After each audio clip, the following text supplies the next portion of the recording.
Here in the South, there's a lot of crops that we can't grow for the majority of the year because it's just too hot. So a lot of your cooler weather crops, like carrots and beets, for example, we can only grow in the winter, maybe early spring. But anything from late spring on into early fall, it's just too hot to grow those crops down here. So the way we have to grow them is we have to plant them in late fall, early winter, and then they'll kind of grow slowly as the winter progresses, and they'll be ready to harvest in early spring, called overwintering. So we plant them then, they kind of grow slow and steady over the winter, and we harvest in early spring. So today I want to plant some beets. I've already got some carrots planted in the other side of this garden. Today I want to plant some of these beets. Now growing up, I don't ever really remember eating that many beets, we never grew them, we just never had them around. But lately in the health community, beets become really popular. They're supposed to be really good for you, and especially the beet juice. So we want to grow some beets this winter and juice them, and so we can really enjoy the health benefits of these beets.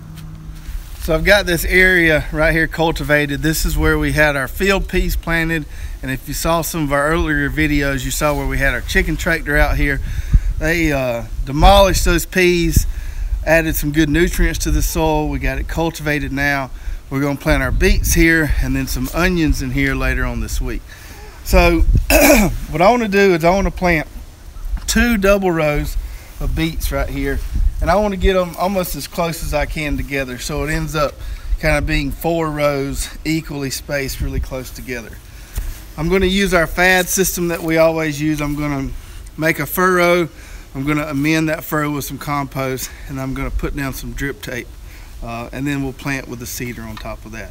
So let's get to it. Let's go ahead and furrow, amend, and drip, and then we'll talk about planting with beets with our seeder.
Okay, so we've got our beet seed right here. This is a variety called Merlin. It's a red beet. These are pelleted beet seeds, and I got a canister here of 5,000. Johnny's had these on sale, kind of like an end of season deal, so I took advantage of it. If we look at the size of these seeds here, here's our number 3 plate. This is a plate usually designed for okra. It also works good for pelleted carrots, and most pelleted seeds fit really well in this hole. This hole's about 1/4 inch wide, so if you were to make your own holes, use a 1/4 inch drill bit to kind of get this size. So let's put some of these seeds down in this hole here and see how they fit.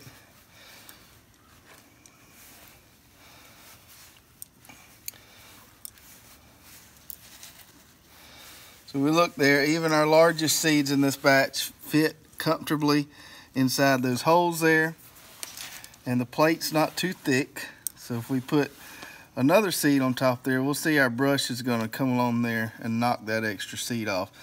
So we should get really good singulation with this hole size. Now,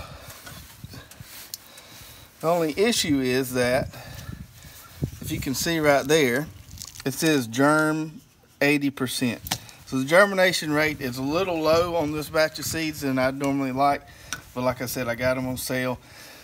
So this plate with 6 holes would normally plant about 3 inches apart.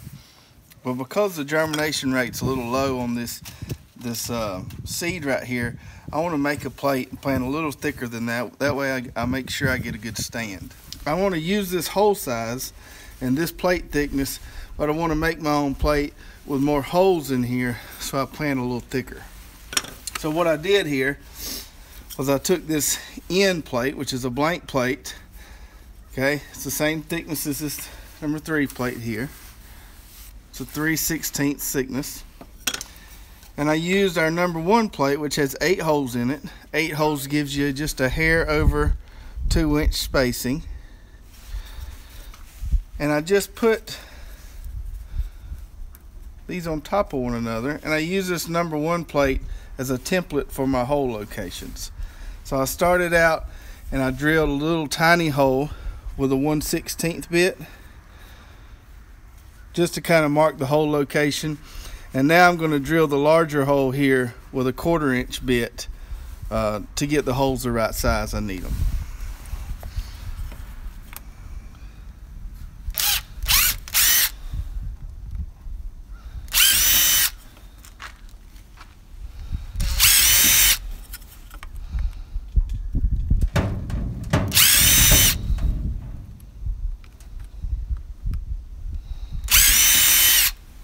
Okay, and then I like to take my knife here, just kind of clean up these edges a little bit.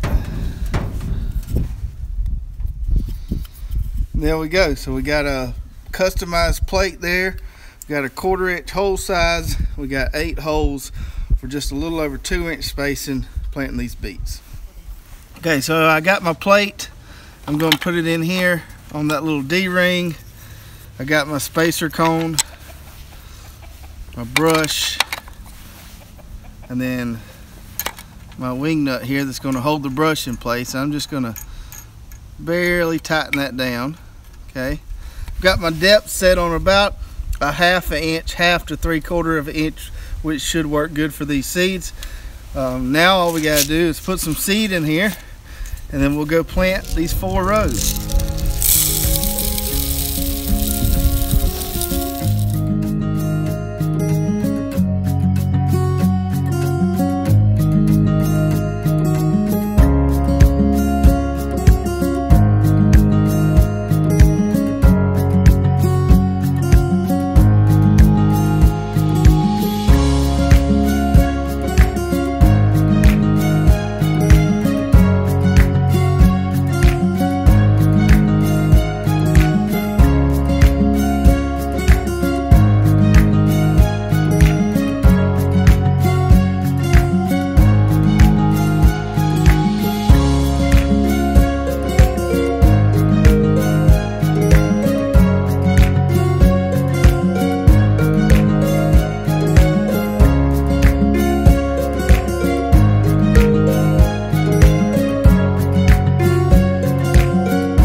So there you go. I planted a row on the side of each drip line. So with 2 drip lines, that gives me 4 rows. Should get a nice little 4-row bed that fills in nicely, prevents any weed growth, and get a good stand of beets.